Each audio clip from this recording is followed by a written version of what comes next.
Alors Cyril, en direct ici même à Montivilliers, salle Michel Valéry, j'ai la chance d'avoir Manou du groupe Elmer Footbeat. Alors bonjour Manou. Bonjour Cyril. Alors moi vous savez que le jour de mes 18 ans, Oui.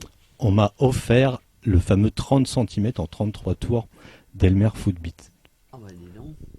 Moi, à mes 18 ans, on m'offrait une place de cinéma pour aller voir un film de boules. Hein. Et puis, ressenti? Toi, on t'offre. Exactement. Voilà, donc j'ai mis 15 jours pour apprendre toutes les paroles, notamment voilà toutes les paroles de ce fameux fabuleux légendaire 33 tours. Mais Elmer Footbeat, ça vient d'où déjà le nom Elmer Footbeat? Alors, ça vient de nos cerveaux malades. Donc, tu sais, quand on monte un groupe, il faut trouver un nom. Et alors, c'est d'un compliqué. Ah ouais, alors les portes, ah ben non, c'est déjà fait. Les flamants roses, ah ben non, c'est déjà fait. Enfin bon, et puis alors, les tracteurs endiablés, des trucs comme ça, mais c'est bon, bah, oh, c'est pas terrible. Bon.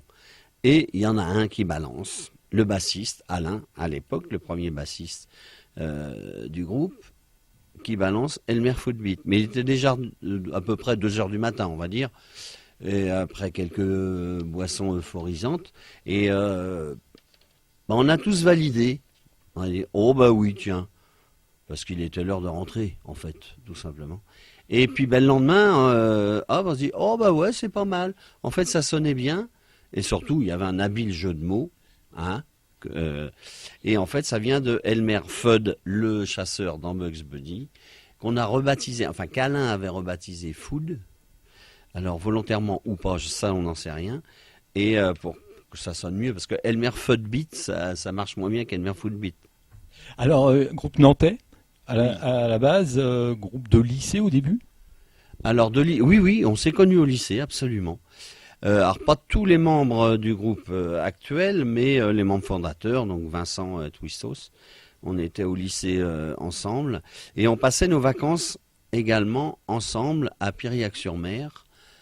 Et c'est là que l'essence même du groupe est née, parce que on sévissait l'été, puis les week-ends à partir du printemps jusqu'à l'automne.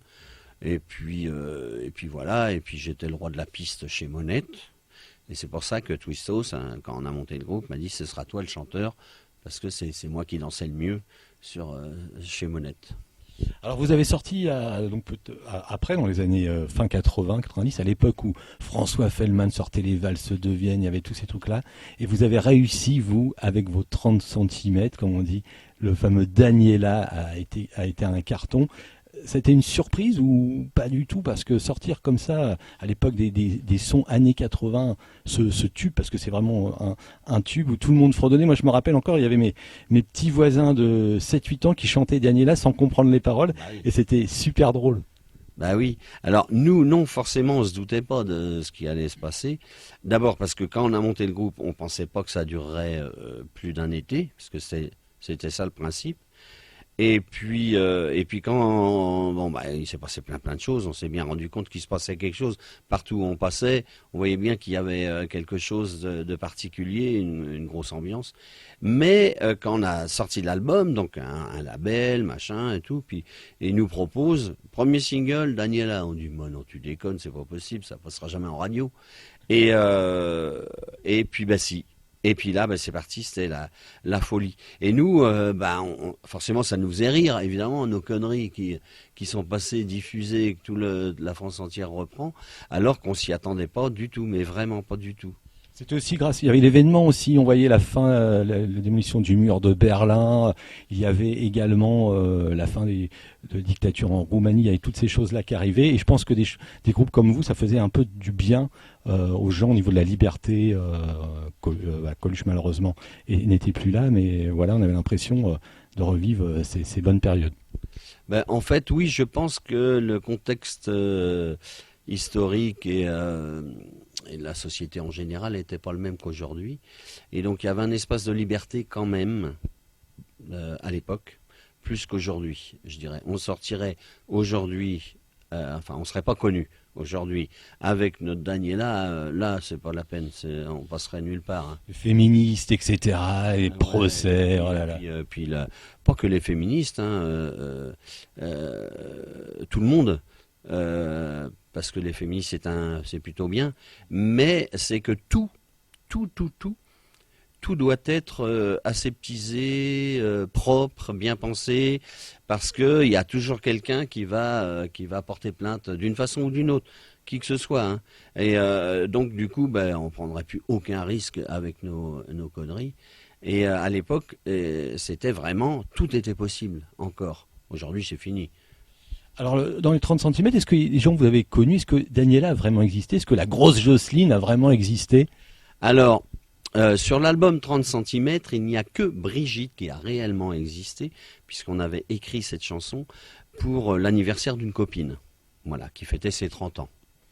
Et donc, voilà. Les autres, c'est plutôt de l'ordre du fantasme, on va dire. Ok. Alors, donc, il y a eu les bonnes années, la victoire de la musique, surprise, où moi, hyper mérité. On se retrouvait comme ça aux victoires de la musique, quelque part. C'est comme tout le reste, on est très content d'y être, on est très content de gagner les victoires de la musique, on est même plutôt fiers. Mais encore une fois, on s'y attendait pas du tout, et puis on trouvait ça tellement énorme. Et je me rappelle qu'à l'époque, il y avait en concurrence, c'était Niagara et Mano Negra, je crois. Donc des groupes de rock, on va dire, sérieux, quoi. Puis nous, par là-dessus, bon, bref. Et donc tout ça, c'est comme tout le reste, c'était un tourbillon infernal qu'on ne maîtrisait plus du tout, et tant mieux. Et on laissait faire les choses, et puis ça nous poussait, mais voilà. Alors, vous après, il y a eu un moment de creux dans les années fin 90.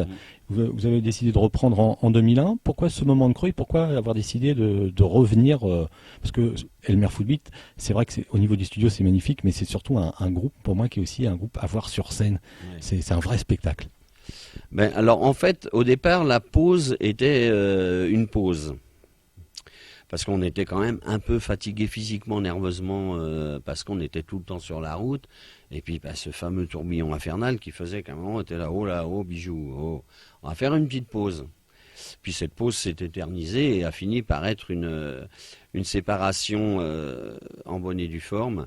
Et en 2001, c'est pour les 20 ans d'un groupe de potes, les EV, à Nantes, qui faisaient donc leur anniversaire.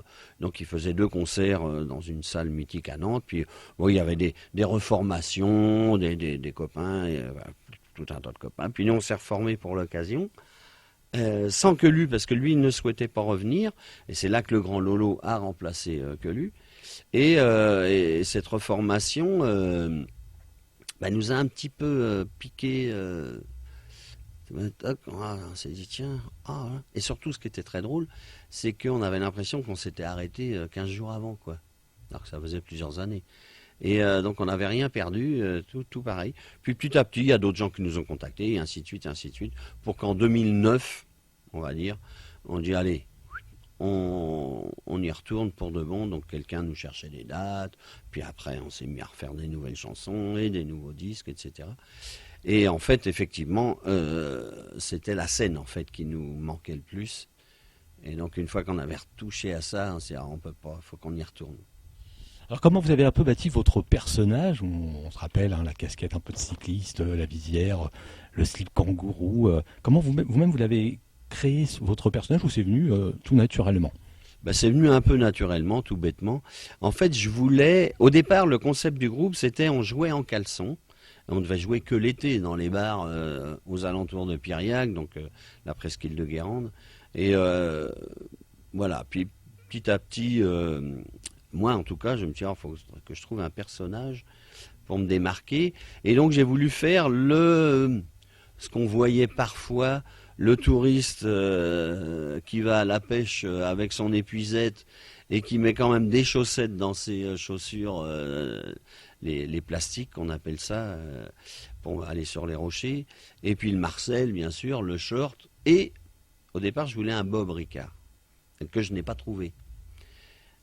Et j'avais pas prévenu mes petits camarades, j'ai fait ça en cachette, c'était pour les faire rire. Et j'ai trouvé par hasard une casquette qui ressemblait à une casquette de cycliste, la visière relevée, donc j'ai mis au marqueur dessus Elmer Footbeat, et puis ça a fait beaucoup rire mes petits camarades. Donc du coup, c'est resté. Et le slip kangourou, c'est venu un petit peu après. J'ai dit, tiens, je vais aller plus loin, c'est que je vais porter un slip kangourou sous mon short. Donc j'ai demandé à ma mère si elle avait encore des slips de mon père, des slips kangourous. Elle m'a dit, ça fait bien longtemps qu'il n'en met plus, mais je vais te trouver ça. Donc c'est ma mère qui m'a trouvé un slip kangourou. Et en concert, j'ai enlevé mon short pour finir en slip kangourou, toujours sans prévenir mes petits camarades. Ça les a fait rire, si bien qu'ils ne pouvaient plus jouer pendant au moins un demi-morceau. Et puis les gens devant, dans la salle, évidemment. Donc j'ai dit, voilà, ça y est, c'est trouvé. Moi, votre personnage fait penser un peu au personnage qu'on voit des fois dans Fluide Glacial, les BD Margerin, c'est un peu cet esprit-là. C'était un peu notre culture, hein, Gottlieb, tout ça, c'était notre culture de BD à l'époque. Donc forcément, c'est très influencé, ouais. Alors, on va parler aussi de l'actualité, puisque vous venez ce soir à Montivilliers. Super public, je pense que le meilleur public que vous avez connu, d'ailleurs, vous ne l'avez pas encore connu, mais c'est ce soir, on y sera. Et au niveau de ce nouvel album, voilà, Back to Beat, je crois, le nom de l'album. Back in Beat, pardon, effectivement. Back in Beat, voilà. Est-ce qu'il est différent des autres, ou alors on reste dans le même esprit? Nous, à la radio, on diffuse déjà le titre depuis longtemps, même Lucille. Voilà. Alors il est différent, oui et non. Il est différent forcément parce que on l'a fait sans Twistos, parce qu'il venait de décéder quelques mois avant. Donc forcément, il n'y a plus sa patte à lui, qui était très marquante dans les autres albums. Donc c'est plutôt la patte de Grand Lolo qui du coup a pris le relais pour l'écriture. Et en même temps, c'est pas différent parce que ça reste du Elmer, dans l'esprit Elmer, avec des chansons d'amour, exclusivement des chansons d'amour, car nous n'écrivons que des chansons d'amour. Pour les filles. Pour les filles. Nous sommes comme Julio Iglesias quelque part. Nous sommes des charmeurs et des grands romantiques, et donc on fait des chansons d'amour. Les grands romantiques de Loire-Atlantique. Et qui riment avec Plastique, qui est dramatique. Oui, en ce moment, on va en parler juste après, justement. Donc voilà, donc en fait l'album reste, on va dire fondamentalement du Elmer, avec quand même un peu dans l'écriture, dans les sons, et un peu de différence, forcément. Donc on va plus vers du rock'n'roll pur et dur, qu'avant les albums étaient plutôt pop, on va dire, alors que sur scène on était très très rock déjà, dans l'énergie et dans le son, et là on s'est rapproché davantage de ce que l'on peut offrir aux gens sur scène. Est-ce que vous avez touché aussi un nouveau public? Bon, parce qu'il y a un public, je pense que notre génération, c'est à la base votre public. Et est-ce que du coup, il y a un nouveau public qui s'est greffé à la génération des années 80? Oui. Les gens viennent avec leurs enfants. Alors pas tous, hein, évidemment, mais bon, il y a beaucoup de jeunes qui viennent et qui sont excités comme des puces, comme étaient leurs parents il y a 20 ans, 30 ans. Et en fait, c'est parce qu'ils en ont entendu parler soit par leurs parents, les grands frères, les oncles et tantes, bon bref, chez eux, quoi, et qui viennent par curiosité ou qui accompagnent leurs parents, et ça fonctionne de la même façon pour eux, et donc si bien qu'à la fin, il y a les quinquas, quadras et les jeunes qui ne font plus qu'un, en fait, voilà, ça fait un seul public, parce que l'ambiance est la même pour tout le monde, quoi.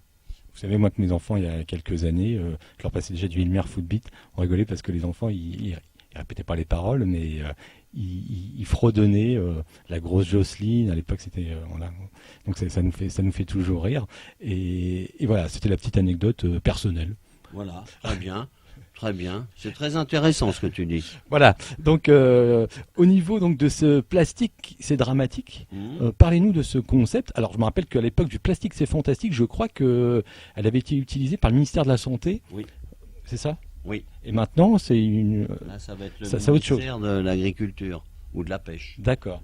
Alors prenez-moi justement du plastique, c'est dramatique, qui s'est inspiré naturellement de la fameuse plastique, c'est fantastique. En fait, c'est parce que depuis quelques années déjà, on a pris conscience que le plastique était dramatique.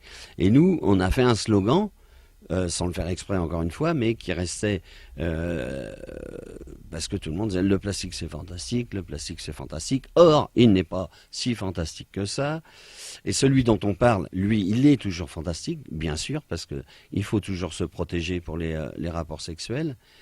Mais du coup, on s'est dit, il va falloir qu'on fasse une chanson, qu'on prenne à contre-pied ce slogan qui vante les mérites du plastique, pour dire qu'il y a un autre plastique qui, lui, est dramatique. Et sur les entrefaites, on croise, pas par hasard, bien sûr, mais Yvan Bourgnon, à un concert, il vient nous voir à Pornic cet été, et puis on discute de plein de choses. Et Bourgnon, le navigateur. Le navigateur, voilà, qui a un projet de créer un bateau qui s'appelle le Manta, pour aller nettoyer les océans. Voilà. Donc on en parle, donc il a une association pour gérer tout ça, bon bref. Puis on s'est dit, bah écoute, on va transformer notre chanson, on va juste changer le texte pour parler de ça. Et donc c'était parti, 3-4, on a enregistré une nouvelle version, fait un clip sur la mer, enfin à côté de chez nous, au bord de la mer. Et puis voilà, et puis c'était parti, et c'est sur les réseaux sociaux, et puis... Puis ça marche très bien. Oui. Comme quoi, le plastique, qu'il soit fantastique ou dramatique, c'est un slogan qui fonctionne. Ok.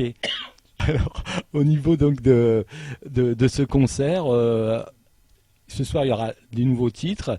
Et au niveau des anciens titres, est-ce qu'il y aura des titres rejoués ou des versions changées ? Non. On fait, oui, alors on joue de tous les albums. Alors, essentiellement 30 cm et dernier album. Il y a quelques morceaux phares des autres albums. Donc on joue tout, mais il y a rien de fondamentalement modifié dans les anciennes versions. C'est du brut de pomme comme à l'époque, quoi.